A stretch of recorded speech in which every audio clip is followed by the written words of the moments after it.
Namaskaram to all viewers of Jyotirmark.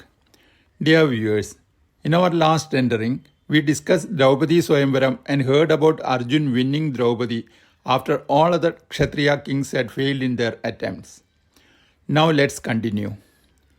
Narayanam namaskritya naram chaiva narottamam devim saraswatim vyasam tato jayamudirayed harihi om. Thereafter, the kings who had failed in the competition and those who had abstained from participation due to their fear of failure all joined together, and they decided that it was unfair on the part of Drupada to have allowed a Brahmin to participate in the Swayamvara competition.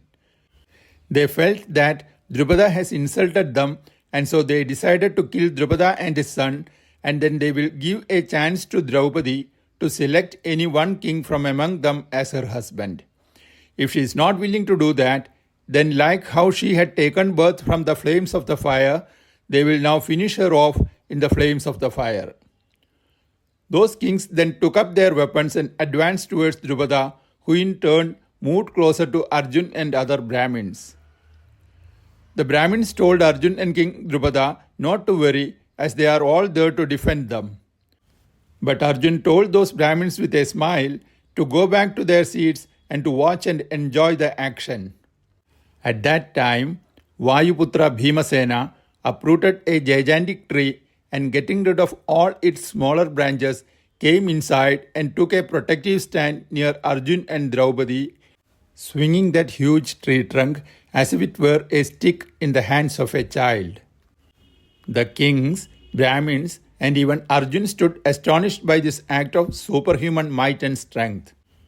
Lord Krishna then told his elder brother Balarama, "Look at the one who is standing there with Draupadi on his side, with that huge and heavy bow in his hand, prepared to face those kings all alone. Oh brother, if I am Vasudeva Krishna, then he is none other than Panduputra Arjuna. And that mighty one standing like a mountain next to Arjun, with that gigantic tree trunk in his hand, is none other than Vayuputra Bhimsena. The lotus-eyed one, coming towards Bhim and Arjun with majestic grace and charm, is Dharmaputra Yudhishthira. And those handsome twins striding on his sides looking like Lord Kartikeya are the sons of Madri, Nakula and Sahadeva." On listening to his brother Krishna, Balarama replied like this, "I am happy and relieved to see the sons of our father's sister all well and alive." Thereafter, Arjun with his bows and arrows and Bhim with that huge tree trunk fought with those mighty Kshatriya kings. After a while, when Karna came to face Arjun, other kings stepped aside to see how Karna will now vanquish this man who had snatched away Draupadi from them. One by one, Karna used all his weapons on Arjun, but Arjun countered them all and stood undaunted with a smile on his face. Not only that, Karna also got injured by some of Arjun's arrows. Finally, surprised beyond all limits, Karna spoke to Arjun like this, "O great Brahmin, I offer you my respectful salutations. Who are you? Are you the personification of Dhanurveda? Or are you Rama, Achyuta, Vishnu or Indra? Beyond them, only Arjun has the skill and might to face me in battle." Then Arjun replied to Karna like this with a smile, "I am neither Rama nor the personification of Dhanurveda.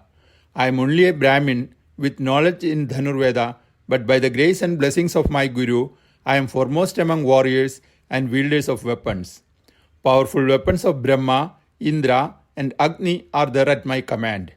O hero, why waste time in talks? Show me how good you are with your arrows." Thus addressed by Arjun, Karna thought that this Brahmin with his Brahma energy and the ultimate weapons at his command will be invincible, and hence he withdrew himself from his battle with Arjun. Meanwhile, on the other side, the mother of all duels was going on between the mightiest among the mighty king Shalya of Madra and Vayuputra Bhimasena. All other kings had desisted from that war, as they were waiting to see the strong and renowned King Shalya defeating his opponent. Meanwhile, Bhim was enjoying this duel with Shalya because it was quite some time since he had got his chance to spend his energy on a worthy opponent. When Bhim noticed that the battle between Arjun and Karna had come to a halt, that Vayuputra surprised all those kings, Brahmins, and spectators by lifting the mighty Shalya in the air and then hurling him to a great distance. Thereafter, Bhim surprised them all once again by allowing Shalya to get up and to walk away while they were all expecting to see the winner finishing off the loser. When the kings saw Karna withdrawing from the battle and Shalya being overthrown, they lost all hopes of victory and forgot all about insult and revenge, and now their only objective was to somehow get back to their own kingdoms without any casualties. At that point of time, Lord Krishna came forward and addressed those kings, saying that the Brahmin has won Draupadi in a fair and just manner. Moreover, Draupadi has happily accepted the Brahmin, and hence there are no grounds to raise any issues about that. When Vasudeva Krishna spoke like that, all those kings nodded in agreement, and then they all returned to their respective kingdoms in peace and harmony. Thereafter, those Pandava brothers and Draupadi came out of that amphitheatre, and along with Draupadi, the Pandavas returned to the potter's house where they were staying with their mother Kunti. Since her sons were late to reach home that day, Kunti was getting tense with frightening thoughts about their safety and well-being. Would they have been recognized by the spies of Duryodhan? Or would they have encountered some evil and powerful Rakshasas? Like this, she went on thinking and worrying about them. At that time, the Pandavas entered the potter's house, and before coming in front of Kunti, they called out and said to her, "O mother, we got bhiksha." By that, they were referring to Draupadi. Meanwhile, Kunti took the word bhiksha for food as usual.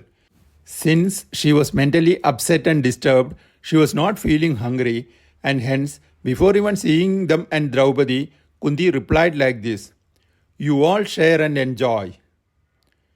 Thereafter, Kunti saw Draupadi beautiful like a goddess in the midst of her sons. At first, Kunti was surprised, then she was happy, and finally she was full of regret and remorse about what she had said.